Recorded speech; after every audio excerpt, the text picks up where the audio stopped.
Okay, attention women in midlife. Have you ever wished that someone would grab you by the shoulders, look you in the eye, and tell you to cut the shit? Someone who would not beat around the bush like, oh, it sounds like that's really hard, but instead say, it sounds like you're creating that reality. How about you don't? Because I think you're actually way more awesome than that. My next guest is kind of like that. Star Monroe is a licensed psychotherapist, master life coach, and authority in intimacy, communication, and relationships. She specifically helps women in midlife become the unrivaled star of their own lives, the iconic older woman who, as she says on her website, can effortlessly command anything she fucking wants with a snap of her fabulously manicured fingernails. Are you ready for this vibe? In this episode, Star and I talk about how women in midlife need to reclaim their main character energy. We talk about a whole new perspective on menopause. We discuss whether or not you really do need to love your body. And Star tells us her daily ritual that she uses to manage her self-doubt. This is really good. Now, I hope you're ready, dude, because this is the episode you listen to when you want like a jolt of energy to make some changes in your life. And when you want permission to just fucking go for it because life is short and you're worth it. And just a quick note, we ran into some tech glitches on this interview, so my sound is a bit shit. But don't worry about it because Star's sound is great and she's got a lot to say. Check it out. Breaking news. Your dream life isn't going to happen because you made a vision board. You're going to need goals, grit, and some woo-woo shit. This podcast is about getting clarity on what you want, having the grit to do the actual work, and most importantly, constantly training your brain to be your bitch. Ready to be inspired? Here is your host, best-selling author, Una Duncan. Star Monroe, I am so happy to be chatting with you. Let's jump right into it. So one of your taglines is stop fucking around in midlife. So exactly what kind of fucking around are we talking about here? All right. So before I answer that, I'm going to go backwards, a couple of nuances, a couple of steps. Inside our DNA, we have our own blend of genius. Now, you can align that genius with higher self, your authenticity, who you really are, God, goddess, divine intelligence, the sage, whatever you want to call it. We have this running through our very DNA, and it is our utmost quest to live aligned with this genius. This is what makes us feel alive, radiant, full of energy. And at midlife, where most women are listening and drinking the Kool-Aid that tells them you're over the hill, you're invisible, they're still centering men and waiting for men to validate them and tell them that they are okay, that it's time to stop drinking the Kool-Aid and return back to themselves and start doubling the fuck down on becoming a vehicle for their genius to fucking flow through them. That is a fantastic answer. Fantastic answer. So letting your genius flow through you, is that what you're talking about when you say main character energy?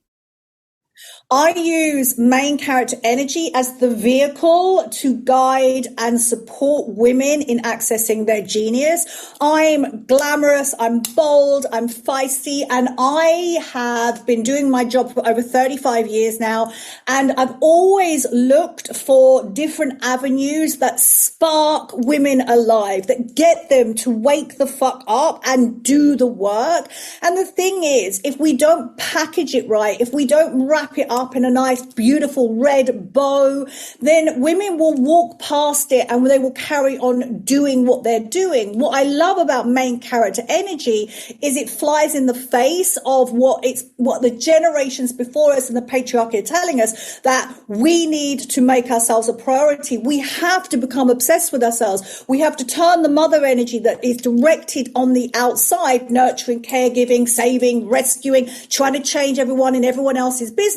We have to turn all of that back and pour it into ourselves, because the thing is, as one of my dear mentors said, every day we're a day closer to dying. Our bodies are decaying. A lot of women haven't yet even faced their mortality, and yet if they did the work to realize you get one fucking life, one glorious fucking life, and when you are dying, if you're not knocked over by a double-decker bus or fall off the end of a cliff, cliff, if you're laying in your deathbed, the last thing you want to be doing is going, oh shit, I really wish I left that partner. I really wish I wore that red, beautiful ball gown shopping for my groceries that Sunday afternoon. I really wish I wrote the novella. And it's like, you don't get a fucking second chance. So I use main character energy as a point, a touchstone to shift women's self-identity, because if they do not change their self-identity, then nothing is going to change. Everything hinges on the way that you look at yourself. So if you look at yourself like, I can't do this. Menopause is a problem. Getting older is the worst thing ever. I'm invisible. I'm a failure. Then guess what? You are going to get more of that. And I know this to be true myself because I spent many years as a cocaine addict, an alcoholic. I was in and out of domestic violence relationships. I spent all my money. I had to go bankrupt. So I have been to the rock bottom. I've hit it many, many times. I had 3 mental breakdowns, and it's because of the way I saw myself. I saw myself as a victim. I was still letting my wounded inner child run the fucking show. I was still letting my rebellious teen make choices for me. And yet, as I moved into my 40s and now I'm in my 50s, I'm like, shit, I need to mature. I need to double down and do the work. I need to become an iconic older woman who is the star of her show, that leads the way, that gets to write the script my way on my terms. And this is what I teach women. Women don't realize that the words they say that are literally spilling out of their mouths are spells, are incantations that they are weaving themselves under. This is when people say, you're so powerful. And the Glenda the Good Witch said, you always had the power. When they don't realize that, oh my God, I am powerful, because I think women are still disjointed from that. Because if they realize how much power that they have, then that means they've got to take radical responsibility for how they are showing up. So if I circle all the way back to your first question, what does it mean? Stop fucking around in midlife. It means that. It means, shit, you are so powerful, yet only you can change the status quo. Only you can ruffle the feathers. Only you can make yourself go from invisible to visible. Mm-hmm. Oh my gosh, there's so much I want to follow up on there. But just to summarize, tell me if I've got this right. So you're saying people are fucking around because, we're not getting any younger. We're moving towards mortality. You've got one and only life. You've got to make it count. And if you were not living, the number one regret of the dying is, I wish I'd been more myself. And you're like, if you're not doing that, if you're not wearing the red ball gown or writing the novella or whatever you want to do, you better get the fuck on it right now. And to main character yourself versus being an accessory, making your kids the main character of your life, or your partner, or your job, maybe. I don't know, you didn't say that, but maybe you'd agree. Did I get all that right?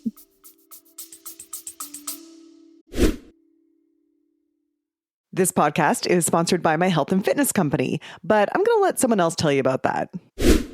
Hi, everyone. I'm Michelle Cleary, and I took part in the transformation in May 2021. What was happening before I joined the MFA?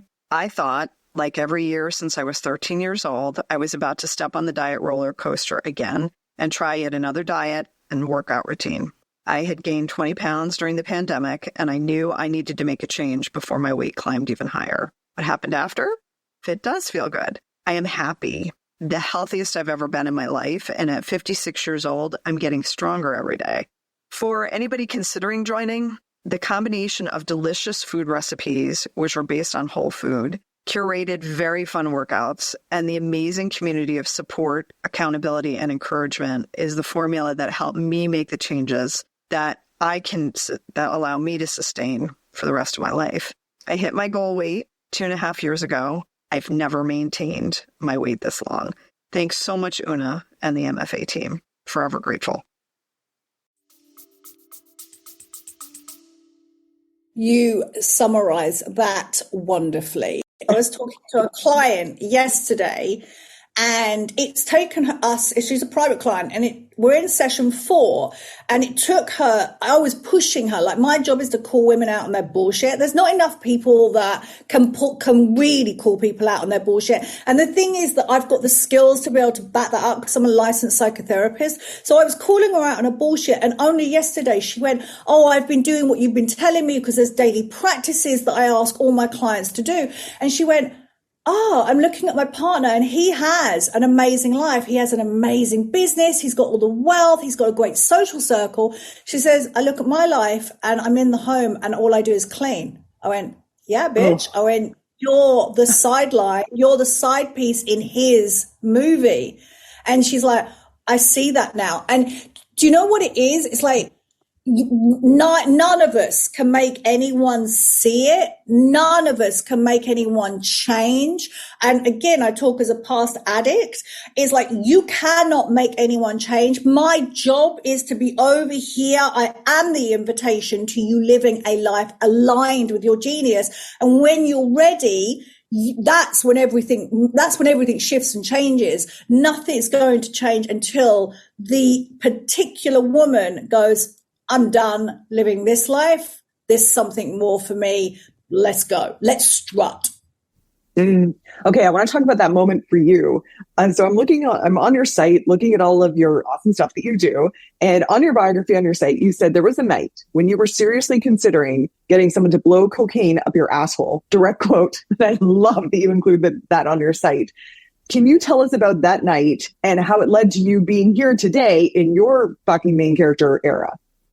All right. So I'm going to preface that and say there was never one point. There was never one point in my life. And someone was asking me last night when I was on a TikTok live, there was like, what's the one point in your life? I went, nah.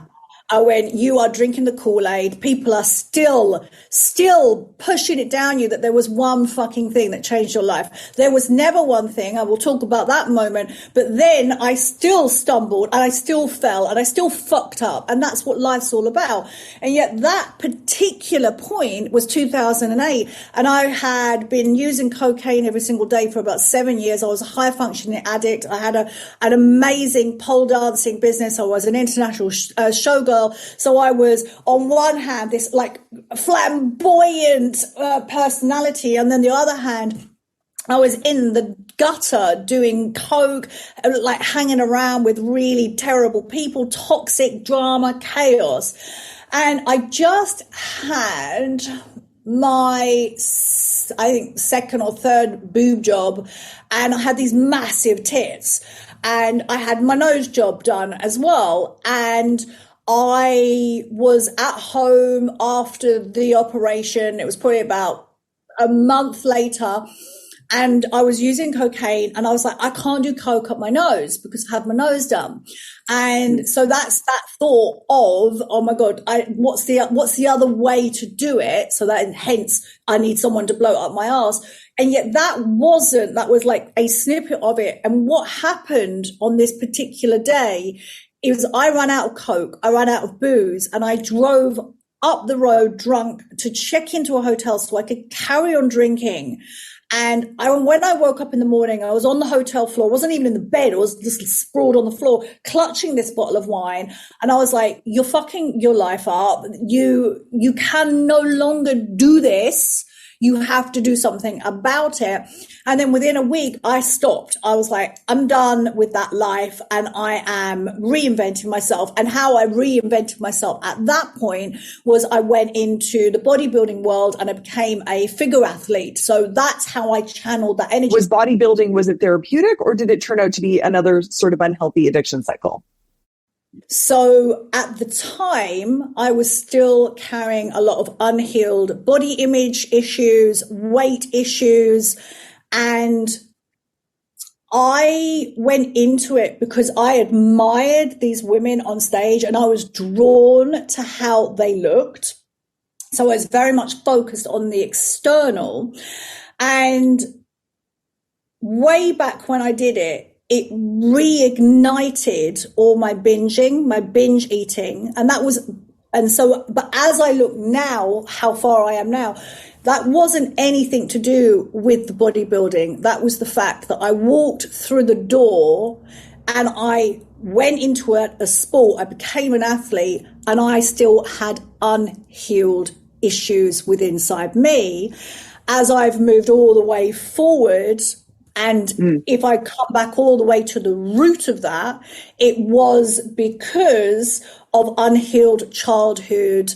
I never had any one role model to me what a loving relationship looked like with their body. So I never had anyone to model myself on. So I have slowly, over the years, been looking and modeling that on myself. I know that you help people with body confidence a lot.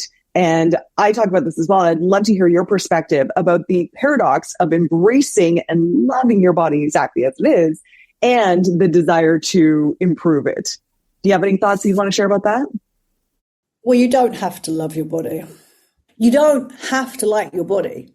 You don't have to like everything about it. You can look at your body in disgust, hate.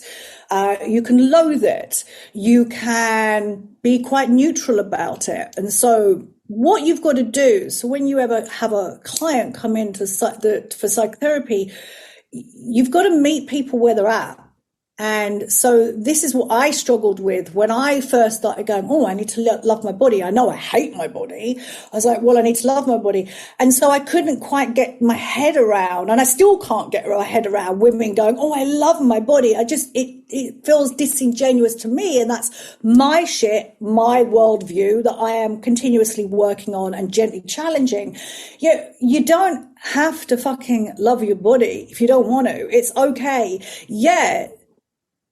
The practicalities are that this is your body.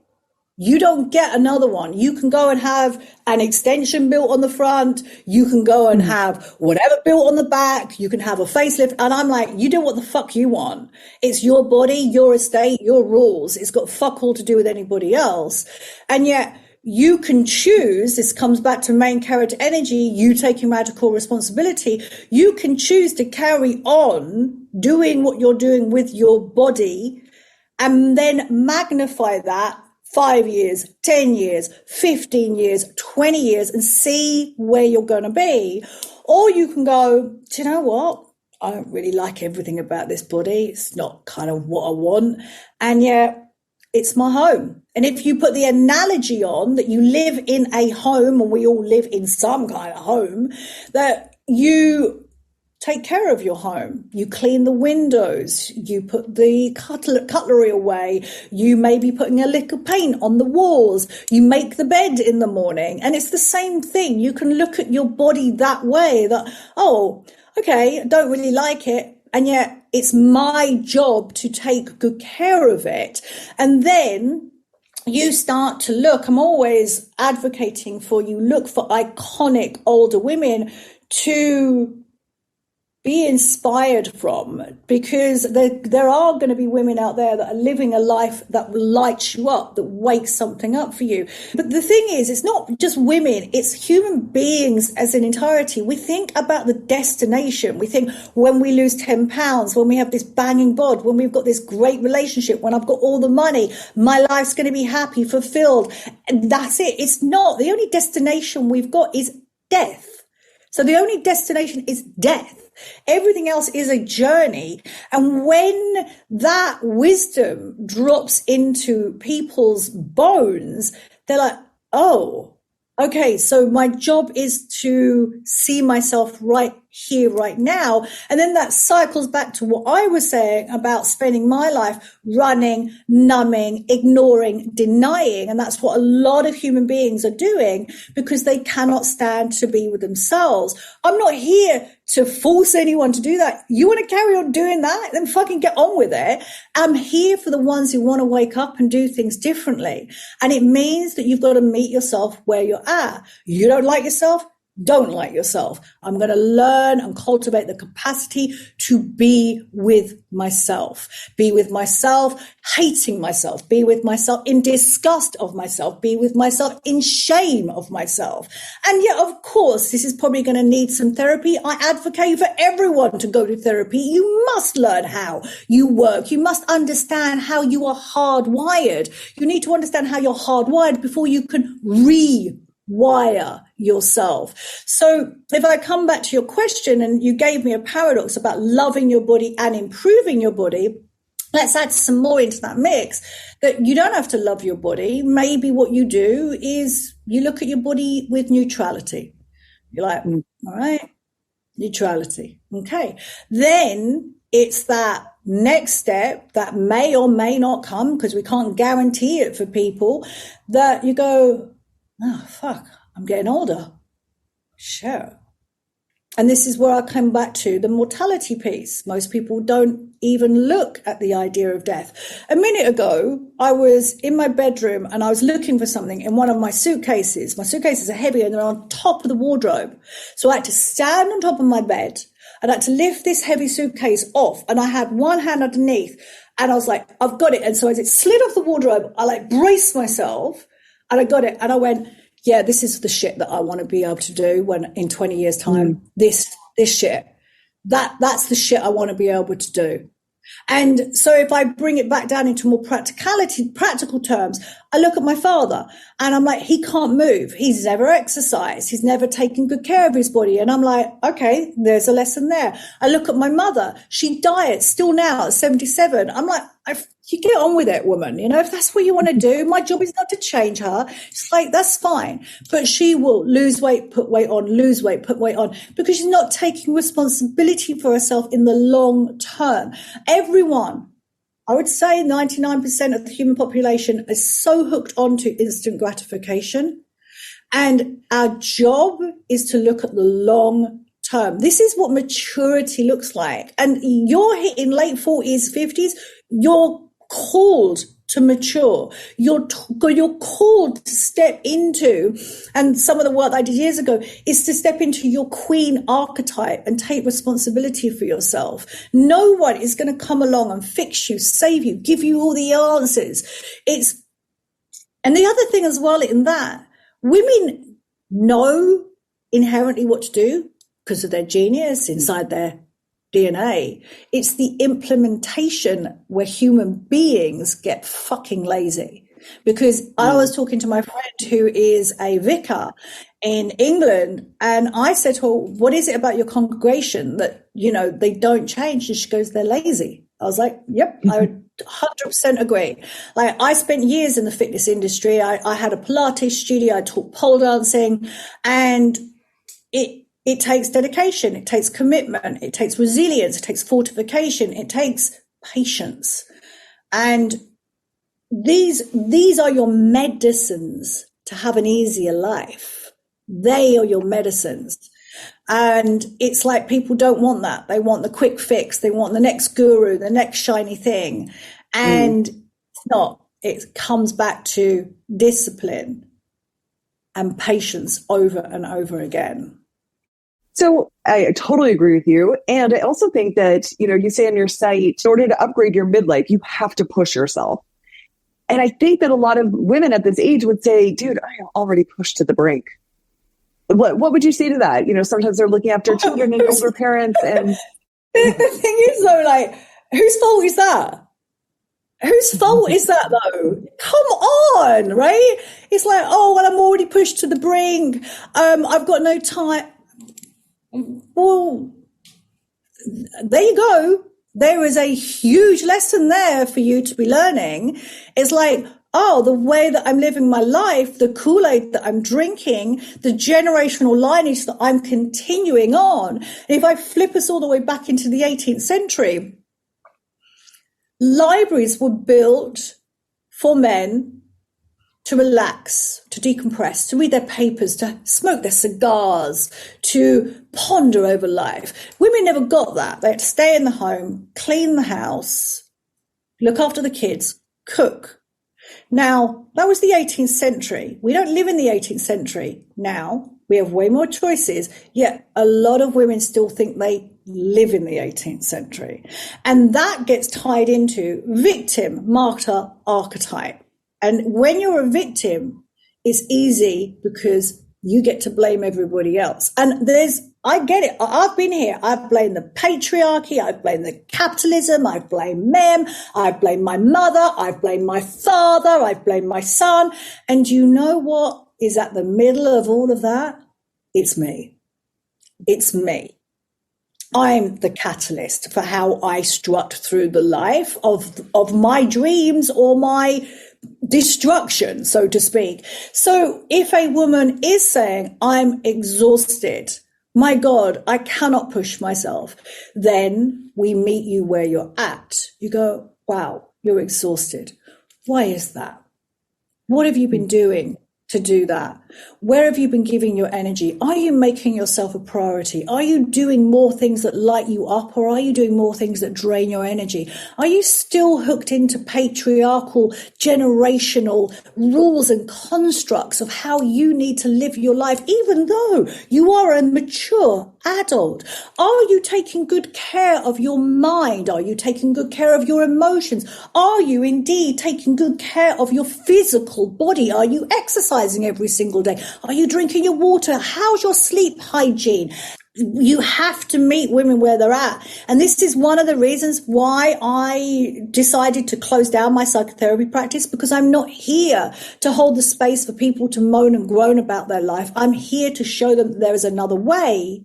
And I cannot make them go the other way. They have to meet me halfway. And then when they do, so the women that go, oh, I'm too tired, you're not ready for this.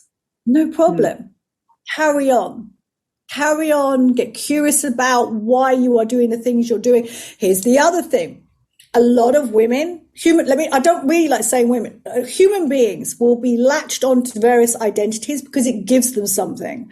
So people will get latched on to being the good boy, the good girl, because they learned a long time ago that they get their sense of love and their human connection there, because we want to be connected to a tribe, so to speak. And so as you start to come out of these archetypal identities, what you're left with is the uncomfortability that no one loves you. Everyone hates you. And well, maybe that's true. And yet you're the one who has to be able to cultivate the robustness to be able to handle that not everyone is going to agree with you. And I get it. Everyone's at different stages of their journey. Some people are going to need to go to therapy. Some people need to go to just sit with books and podcasts and read and digest. And then some people are going to be ready to take action and implement it. So we're all at different stages of our lives. And the most potent thing anyone can ever do is meet themselves where they are at and really ask themselves, wow, how am I responsible for this? Yeah. And what am I going to do next? Yeah. I wanted to ask you about another identity that you talk about. You said motherhood is the least powerful energy. Do I have that right, Star? It's mother energy is anti-power. So the way that I look at that is mother energy is nurturing, caregiving, fixing. There is this generational pull into our DNA that mothers think they can fix, that they can save, that they should fix, they should save. Mothers are in other people's business all the time. And so that mother energy, which has shifted over the generations, and yet if you're not aware of that shift, and if you are late 40s, 50s, 60s, you've probably got this old style mother energy within you. And it is, you're always in everyone else's business because you have been taught, you have been brainwashed to believe that's where you get your sense of validation. The trick is to turn that mothering energy back to oneself. So it's like you're always nurturing, caregiving, trying to save, trying to rescue, in your friend's business, listening to her bullshit stories over and over again. You're like, actually, when I do that, I get really drained, or I get really hooked on the drama, and I just kind of numb out from my life. I ignore my needs. I end up going to bed really late, or I get so stressed out about, I'm worried about her, that I forget to eat, or I forget to drink my water, or I forget to take care of myself. So our job is to turn mother energy back and to nurture ourselves first and foremostly, because the other thing I say is be fabulously selfish.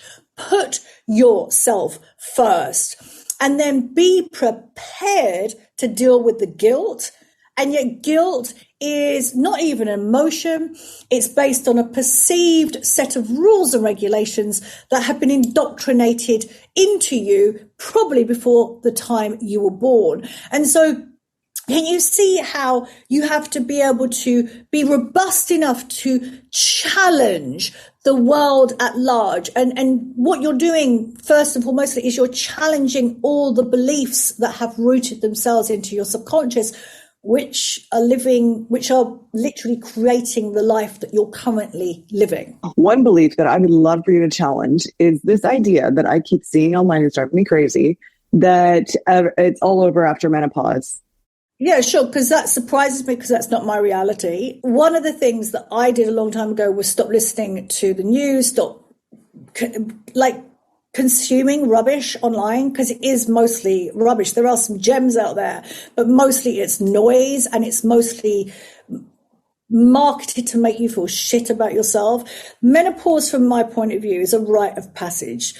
You don't have to like it, much like your body.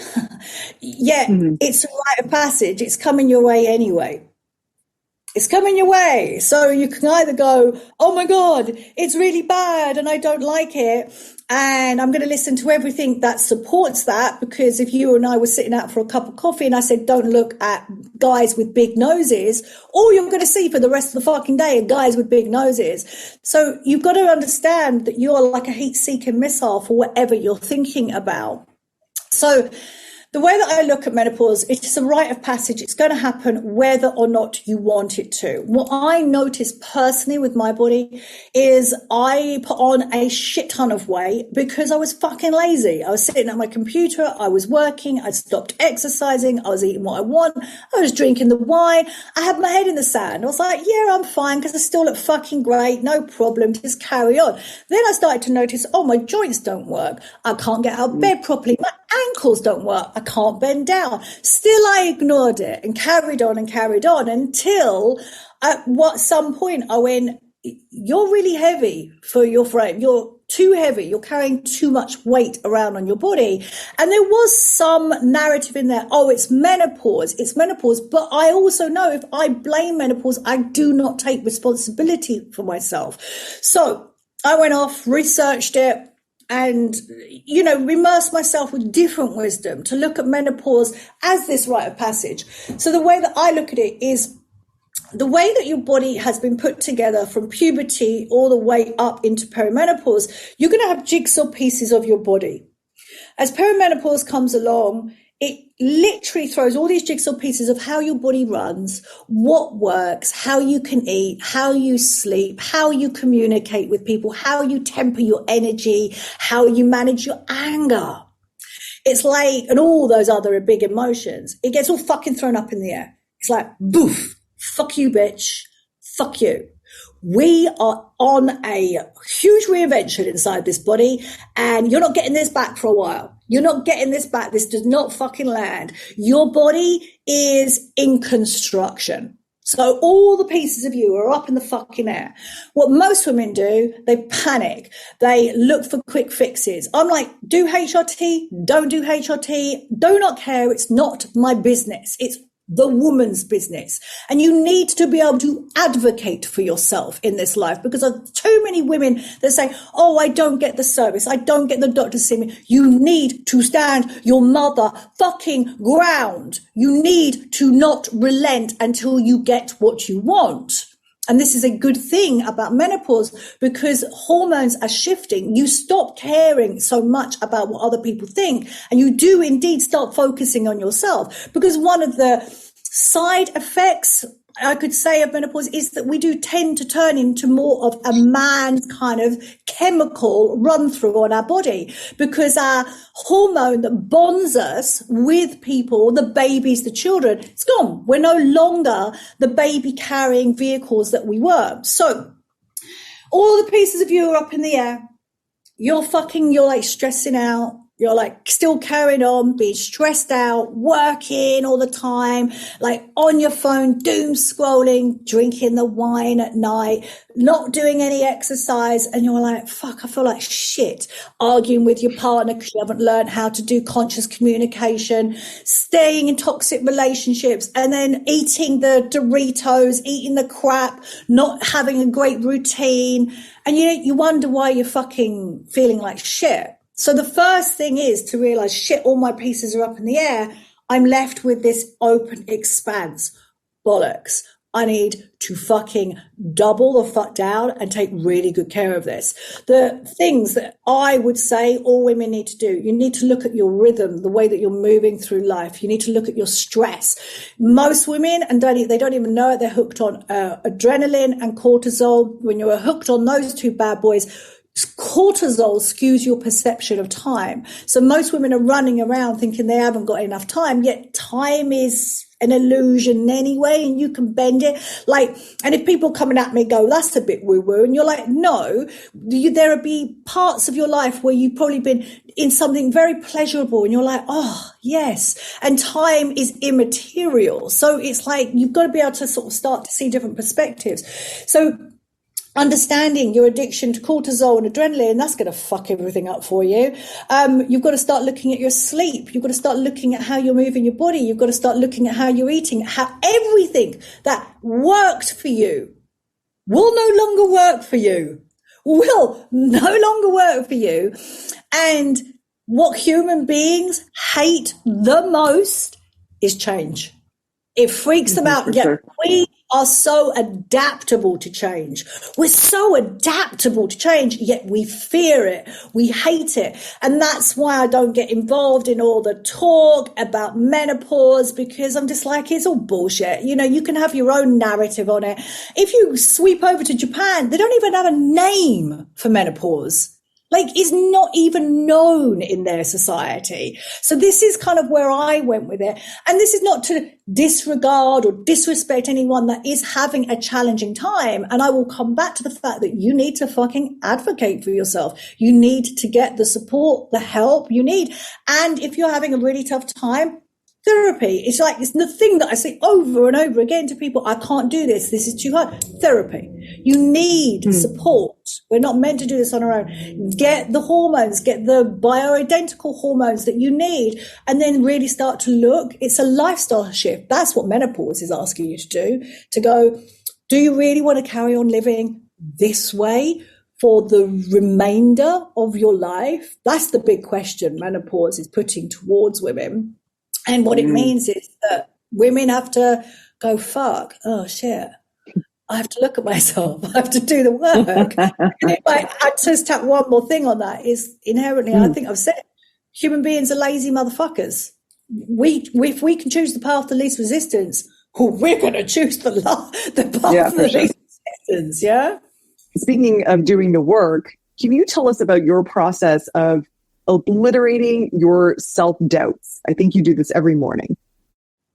Okay, so obliterating is a strong word. So let me pop that word over here and I will replace it with managing my self-doubts. Perfect. So I'm managing my self-doubts, and my self-doubts are part of my family of fears. So you've got angst, overwhelm, the inner critic, self-doubt. You've got the voices that have been indoctrinated into you from your mother, your father, your grandfather, your grandmother, and everybody else. You can't do that. Who do you think you are? This is not going to work. You never stick with anything. Oh my God, no, this is not going to work. So I have a practice called the Morning Pages. It's from a book by Julia Cameron called The Artist's Way. So I sit down every single morning and 3 pages, a stream of consciousness. Whatever's going on in your mind, you offload onto the page and you never read it ever again. You don't touch it. You're like, bye-bye. And you just carry on the next day. This is really important for everybody to do because most people aren't doing anything to manage the noise that's going on in their head.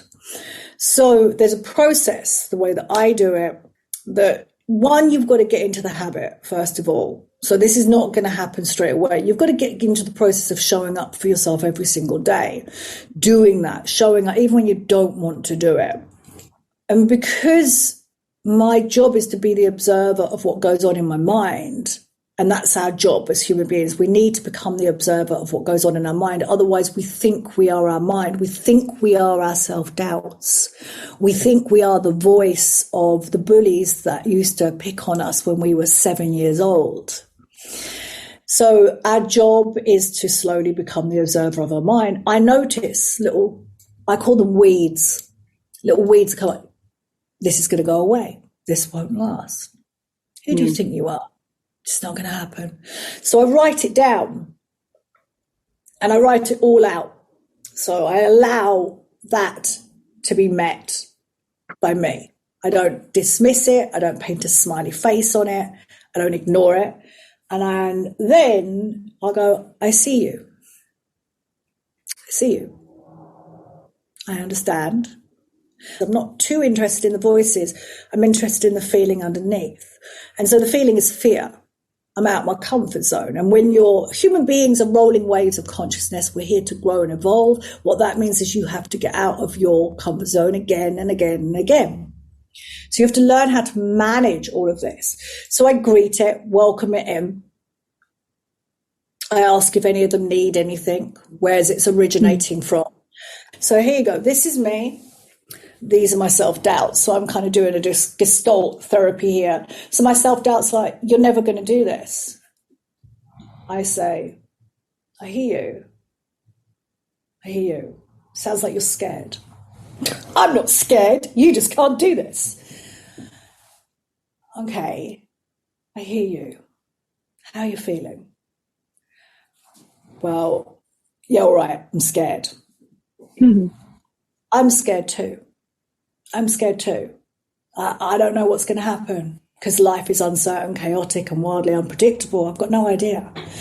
And yet, I'm going to do my best. I'm going to endeavor to do my best. I'm going to find a way forward. I'm going to find the answers. So it depends how you've got to be able to go into battle for yourself, because then they could come back and go, no, you're never going to do it. You've got to keep challenging them. I wasn't horrible in that exchange. I'm just like, I've got this. And slowly over a period of time, these inner parts of your psyche, because the self-doubt is part of you, it's part of your psyche, they slowly start to recognize the iconic older woman that you're becoming, and they start to feel a little safer. And it's all our jobs to feel safe, to cultivate safety within ourselves so we don't run. So people will say, I self-sabotage. Well, you're self-sabotage. You're not self-sabotaging yourself. You're protecting yourself.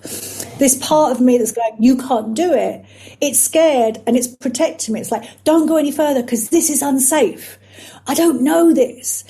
And our job as mature human beings is to go, I'm learning how to take the next step forward. I'll figure it out. We're going to go slowly, gently, fiercely and gently. It's all right. You have to have a connection to oneself every single day. You have to you have to want to cultivate that. You've got to want to cultivate that connection to oneself, because when one feels lost, unfulfilled, adrift, it's because we've lost the connection to ourselves. So it's very important to tune in, and then you manage the self-doubt, the weeds, because that's the job to manage. And one of the things I always said a long, long time ago is we need to be able to manage life's inevitable ebbs, flows, and plateaus so we can keep on growing and evolving. Star, I'm sure that so many people are going to listen to this and they're going to want more of your amazing energy and your daily practices and all this. Where can people keep in touch with you? Sure. The best way is to strut over to my website, www.msstarmonroe.com. Join my weekly sermon. And it's a very short weekly newsletter that I send out. And then you can peruse my website, see my offerings, see my services, and get a feel for it. And then if you want more of me on social media, I'm highly active over on TikTok and on Instagram too. TikTok, I'm Star Monroe. Instagram, I'm Ms. Star Monroe. Any quick final words for anyone who is in their midlife right now and feeling like, is this all? That's a nice story. Keep telling that to yourself and see what you get. That's a great story. Awesome. Thank you so much for sharing all of this with us. Thank you. Okay, so what did you think of Star? You know, you're probably listening to the audio version of this podcast on Spotify or Apple Podcasts, and that's awesome. Thank you. But if you haven't checked out the video version of this podcast on my YouTube channel yet, it's almost kind of worth it to go and see Star's energy on camera. And especially that last bit where she plays the two different parts of herself, which, by the way, reminds me of my process of coaching my damn self, which I talk about in episode 2. As always, I would love to hear what you thought of the show. So fire me off an email or DM me on Instagram, and I'll see your iconic self in the next week. Hey dude, thanks for listening. If you like this episode, make sure you're subscribed so you can get the next one. And by the way, if you rate and review this podcast, it really helps me get found by other people who need some goals, grit, and some woo-woo shit. And be sure to connect and DM me at Una Duncan on Instagram and let me know what you thought of the episode. Chat soon.